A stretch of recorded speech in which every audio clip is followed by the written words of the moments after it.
Hey y'all, what is going on? It's Mia and we're back again for another weekly catch up. We made it to the end of the week and there's just so much good news to talk about. We've got Harry Potter news, we've got Star Wars news, and we've got Marvel news. And I'm not even gonna waste time with introductions. I want to get into our first topic today, which isn't Harry Potter, and it's a little bit of gaming too.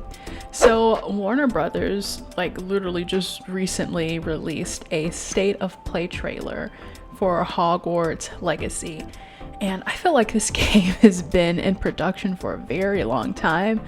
I remember there were some leaks maybe 2 years ago, even more, and I was like, oh my gosh, the game is gonna be right around the corner. Here we are in basically spring of 2022, and we're finally just really getting that first look footage of the gameplay. And I gotta say, it looks really awesome, and this is coming as someone who really doesn't often play video games. I just kind of like to sit back and admire them, but this one looks like something that I might play. So let me get into why I'm trying to do this with zero cuts possible, why I think it looks like such a cool game. And just speaking as a Harry Potter fan, it looks so awesome. So one of the first shots you get here, you see your character who is completely customizable. So the person in the video game or in the video here is just kind of someone who they created, and they kind of do that. But look at this, it looks so good. So you've got kind of the hallways of Hogwarts. You've got the Great Hall. I mean, look at that. It's this is next to maybe going to Universal Studios or the Wizarding World Museum out in the UK. This is the closest you can probably get to kind of fully immersing yourself into the world of Harry Potter. Maybe Wizarding World might be number one, but this is a nice close second because you get, all these awesome places. So what I like the most, which they show you straight away, is obviously you get sorted into your house. And well, let me rewind it all the way back. The whole premise is that you're this fifth year student and you're kind of a transfer to Hogwarts. And I mean, look at that Hogwarts castle. Oh my gosh. And so what's going on is it's the late 1800s, and for some reason, I don't know why this piece of hair is bothering someone. I'm trying to get it to look even. Okay, that's better. You're transfer student fifth year into Hogwarts, and you've got a lot to learn, you've got a lot to keep up. But as you go on, this whole story unfolds about, I think the main plot is a goblin rebellion that's, rising or looming, which is more than likely going to happen. You can't just say, oh, there's a possible goblin rebellion and it doesn't happen. But that's the main plot. And then on the side plot, kind of like any other role-playing game, you've got tons of different side quests, from taking your classes and kind of figuring out how you want to side, using good magic and dark magic. And so there's just a lot of customization and different avenues going on. So yeah, again, you've got what I love as a Harry Potter fan. Hogwarts Castle looks really, really dope. That looks like our Goblin King, or maybe kind of he looks like the big bad, gonna be rolling or starting this rebellion, and maybe he uses some dark magic or something like that. So here's the customization screen. So let's hit play. No. Okay. So you get sorted. Right. And so you've got all these hairstyles and things that you can try out, skin tones. And I do hope that they have lots of wonderfully textured hair. We shall see. But I just loved when I saw these common rooms. I mean, you got the sorting hat. So this character, we've got Ravenclaw room, which looks so good. And I think it was originally supposed, I don't know if it was the books idea or the movies idea or both, where I'm thinking movies, where you were supposed to be able to see every single common room, and we really only ended up going to Gryffindor and Slytherin, and I don't think we made it to Ravenclaw. But here's their imagining of Slytherin. You've got the blues, and it's kind of studious And then you've got the down in the dungeons, the Slytherin common room, which, you know, just looks dark and eerie. And then Gryffindor, which for the most part, very regal, warm, looks pretty much like how they had imagined it in the movies. And then my favorite, Hufflepuff, down, you know, in the burrows next to the kitchen. And I love how it just looks like a warm little cozy cubby hole that, you know, a badger would dig through. So that's home for me, and it's just really exciting that you get to spend time there. It makes me wonder though, like, will you have the chance to explore other common rooms if you're not in that house? Because it just looks so awesome. I feel like it would be worth somehow you being able to sneak in or use Polyjuice Potion or an invisibility spell to be able to explore these other areas, because there's just so much to explore. And what I like about, speaking of exploring, is that you have the castle and you have the grounds, but thinking about like the other Harry Potter games where like you are in the castle and you are exploring the grounds.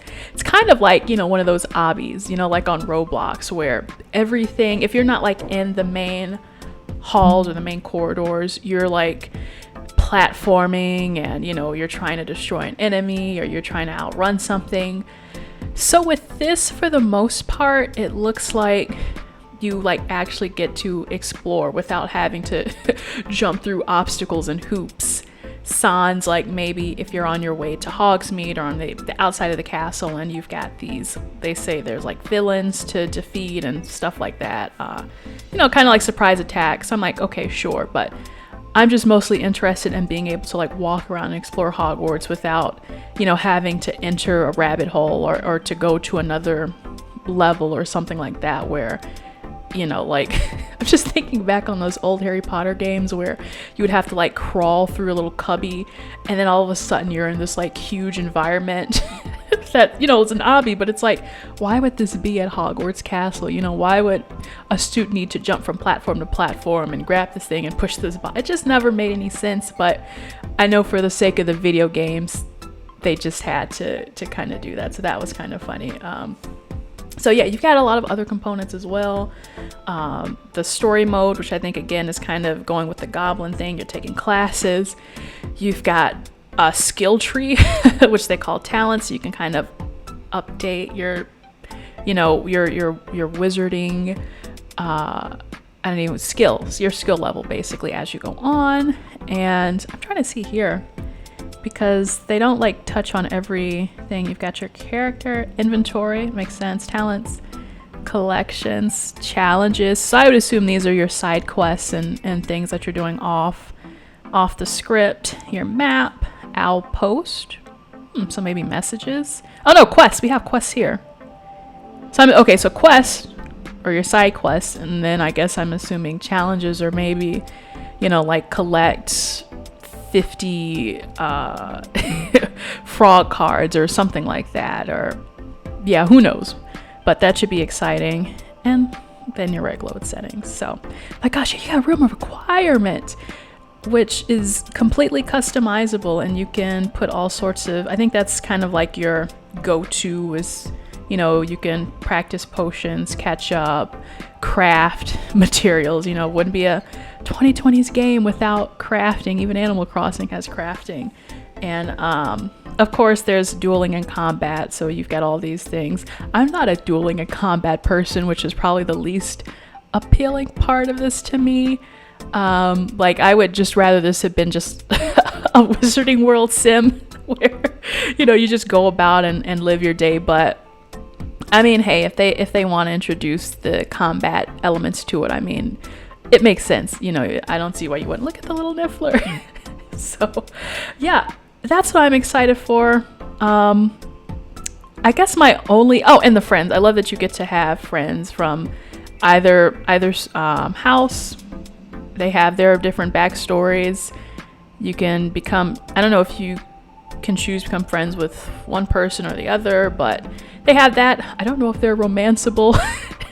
I don't know if that's the kind of game that we're looking at here, but they are companions at the very least.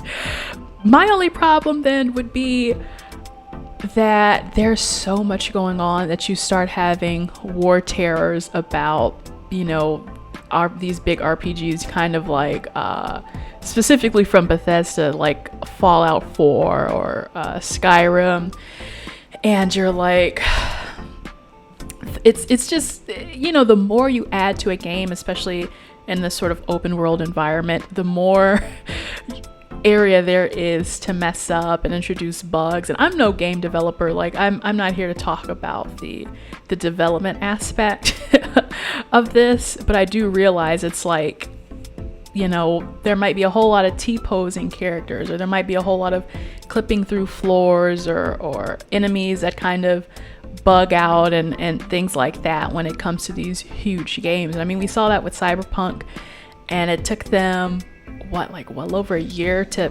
patch it and to have it be like fully playable.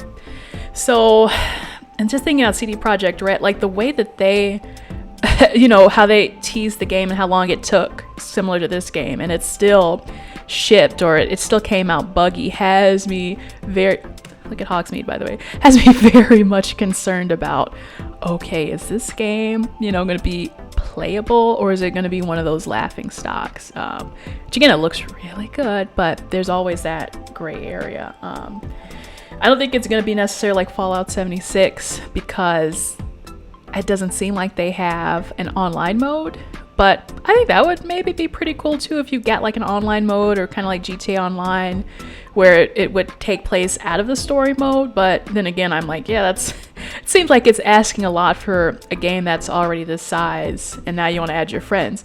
But I also kind of want to add my friends, and like, what if they're in one house and then you can go visit them in their house, or sneak in and stuff like that. So I know I've kind of extended my reach here, and look at the seasons, but overall it looks good.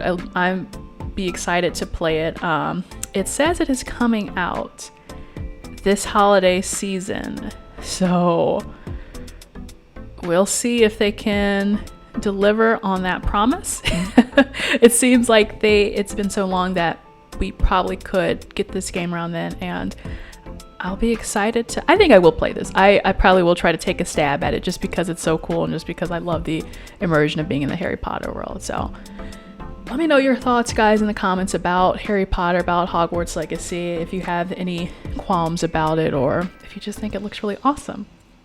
So next topic, we are moving on to the world of Star Wars, and this news came out pretty earlier in the week, and I wanted to talk about it. I just didn't want to let it slip, because this was kind of too good to be true.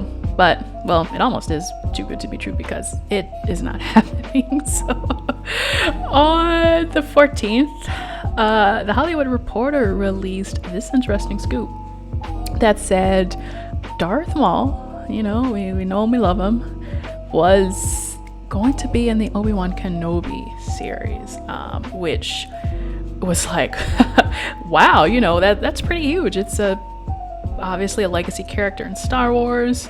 We've been seeing him since the prequels. We've seen him in Clone Wars. We've seen him in Rebel. We've seen him in Solo. And so maybe it would have been fun to bring him back. Now, as we know from the trailer, and we know from various other things, it doesn't seem like there's a chance of him ever coming back at this point. But yeah, as THR reports, what it seems like is originally when Obi-Wan was kind of in the early phases, they were writing the scripts. This is kind of prior to 2020. Hussein Amini was the original writer, and it looks like Maul was going to be the big bad of this story. And okay, yeah. So in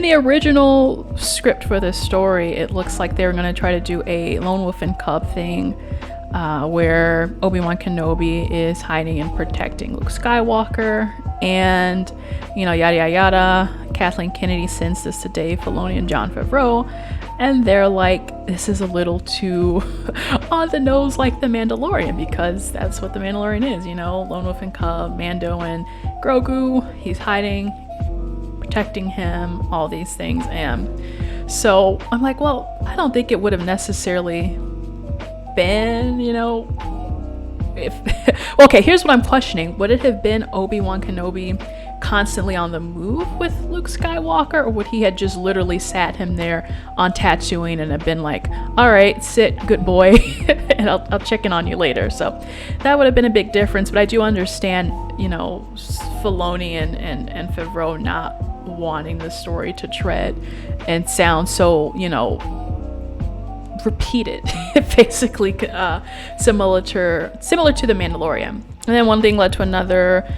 Kathleen Kennedy, I guess, was kind of like, okay, we got to do something else, and took Dave Filoni's word and or suggestion where they should have the Inquisitors be the big bad of the series instead of Darth Maul, and that way you can focus the series on Obi-Wan still being hunted, but he, I guess, necessarily doesn't have to have Luke in tow. And then, you know, you're just expanding the mythos with the Inquisitors and kind of getting off of Darth Maul's back. And it's still a win for Dave Filoni, because Rebels, I mean, is still, you know, coming from his creation and coming from his mind and all the animated stuff. So actually, Star Wars Rebels, yeah, okay. I was like, how much influence does Dave Filoni have over like most of Star Wars, or like most of modern day Star Wars?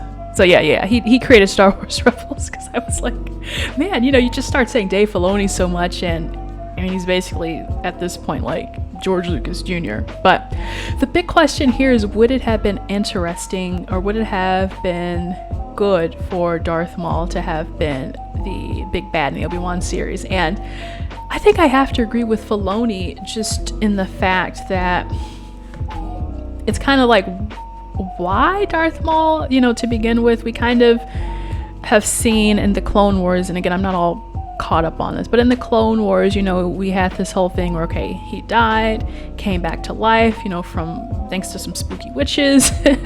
And I'm not quite sure what his grudge with Obi-Wan Kenobi was, aside from the fact that they killed him, so that's a pretty huge grudge to hold. And then we had the whole thing, again, another spoiler, where Darth Maul kills Duchess Satine, and, you know, that's Obi-Wan's love interest. So, you know, they kind of got squared even with that, an eye for an eye sort of thing. And so now I'm like, okay, how do we pick up from there? How do we continue to move the story from there? Whereas, okay, you know, maybe they didn't want, you know, Maul went off and ran Mandalore from that point on. And then, you know, he was arrested by, I guess you would call it the Senate, or, you know, which was basically on the verge of breaking. So then he got free after that. And then I don't know what he did in between that time, aside from, I guess we saw him in Solo kind of running the Crimson Dawn. But then Kira ran the Crimson Dawn Syndicate, Crime Syndicate. So there's a whole lot of Maul lore going on here, and maybe we would have benefited from it. But additionally, we have in Star Wars Rebels, which I brushed up on this scene, another spoiler alert is where Maul meets his demise at the hands of Obi-Wan Kenobi, which I believe was on Tatooine. And I was looking at this clip, and Maul was like questioning. He's like, "Oh, what's going on here? You know, Obi-Wan, why are you here? Are you protecting something?" And he's like, "Oh no, you're protecting someone." So it would kind of be a conflict that all of a sudden, or continuing conflict, where Maul is hunting Obi-Wan and Luke in the Obi-Wan series, but then in Star Wars Rebels he has amnesia and is like, "Hey, what are you doing?" And then he dies. So that was good thinking on Dave Filoni's part, and in turn we got Darth Vader and the Inquisitors, which again is going to kind of deepen that outside of Star Wars Rebels. And yeah, it's just always a win-win for Dave Filoni, so good for him. And sorry, to Ray Park.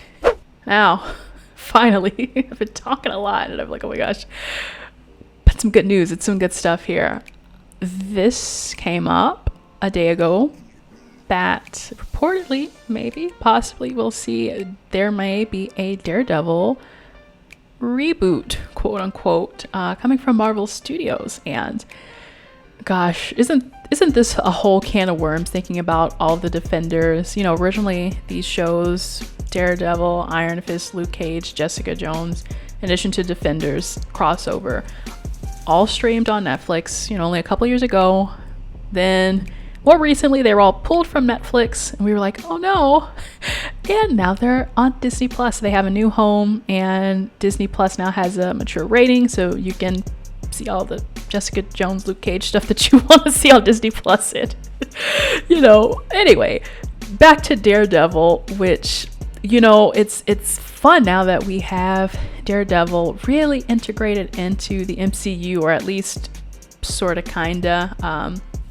I always found it funny because it was like, we have shows that take place technically within the MCU, but they were never bleeding over and they were never crossing over into the movie storyline. So everything, you know, like Battle of New York and stuff could be mentioned in Daredevil or Luke Cage, but you know, if Daredevil is kicking butt in Hell's Kitchen, that was never ever going to be mentioned in a Marvel Studios movie up until this point. And really they were two divisions, you know, between Marvel Television, Marvel Studios, and that just all got sucked up and it's under Kevin Feige's hands now. So about the Daredevil reboot, again, we know we saw Matt Murdock as Peter Parker's, or was going to be Peter Parker's lawyer in No Way Home, which is really, really cool. And in addition, we got the Kingpin back in Hawkeye series. So it was like right at the same time they were dropping these little Daredevil seeds, and it really made you wonder, okay, what's going on here? Are we going to get more of these characters? Now, what they're saying, CBR is saying, Production Weekly kind of listed that there's a project simply described as the Daredevil reboot, and it's alongside other projects like Daredevil 3, Madam Web, Kraven the Hunter, and another DCEU movie called Blue Beetle. That's interesting. But there's really not many more details about this. And a lot of people on Reddit were saying, you know, maybe it's going to be a soft reboot. You know, like, I don't think they're just going to up and destroy all of work that was done within the Netflix series. But, you know, there also has to be some tweaks and things redone just so they fit, you know, and slide in perfectly into the MCU. Now, I know we also have the Echo series coming, which is like, you know, everybody gets a series in Marvel Studios. And from what some of those old rumors were, at least a couple of months ago, was that Daredevil and Kingpin and some of the other people were going to come back and be in the Echo series. And so it was kind of like Echo series, but make it Daredevil. And now it makes me wonder, are we going to get an Echo series in addition to the Daredevil series, or is the Echo series basically the Daredevil reboot? Or I don't know, I'm leaning towards the first, where it's like, okay, Echo series is going to help to spin off Daredevil, and then we can kind of get back into the action. I don't know why, like, this is just my personal criticism. I don't know why we need an Echo series. I wasn't like a super duper fan of the character. I love the representation, and I love Alako Cox.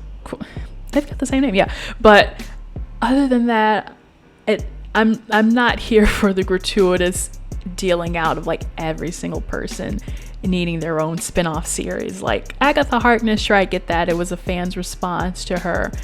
But this one seems, I don't know, maybe in a couple of months or in a couple of years, I'll be like, I love the Echo series. But right now it's like, maybe we should slow our roll. And I especially felt that way about Marvel Studios after Eternals. I was like, okay, not everything is going to be a hit. That's okay, but maybe we should slow down, take it one step at a time, and, really allow us to focus on the good stuff. So, Daredevil reboot. Now, this might surprise some people as well. I said it in my last video. I've not really watched Daredevil. It was part of that, like you could just distinctly tell, like these were decent series, but they still didn't really necessarily, at least in my eyes, they didn't hold up to the MCU. And especially comparable to the Disney Plus series. Now it's on a whole another game. And I didn't have an incentive to watch because I was like, this doesn't fit into the MCU, so why should I watch? And again, I know like not everything has to be intertwined and crossover, but for me, like 10 years ago, you know, I just wasn't interested, and I was in college and I had homework to do, so I couldn't just be constantly watching Netflix all the time. But that being said, I would be willing to give it a shot if they're going to do the soft Daredevil reboot, because then that means I have to go back and watch everything else to maybe catch up. So yeah, those are our top 3 stories this week. I was excited to kind of present them to you all, talk them through, get some of these things off of my chest. Definitely let me know down in the comments what you all thought about this, about Daredevil potentially being rebooted, about Darth Maul potentially being in Star Wars. If you would have wanted to see him come back, could it have worked? Is it just a good idea to listen to Dave Filoni? But otherwise, I will see you all on Monday with another brand new video, and we'll have our weekly catch-ups every week. So be sure to like this if you enjoyed it. Be sure to subscribe for more of these wonderful, awesome little chats that we get to have, and I'll see y'all in the next video. Bye bye.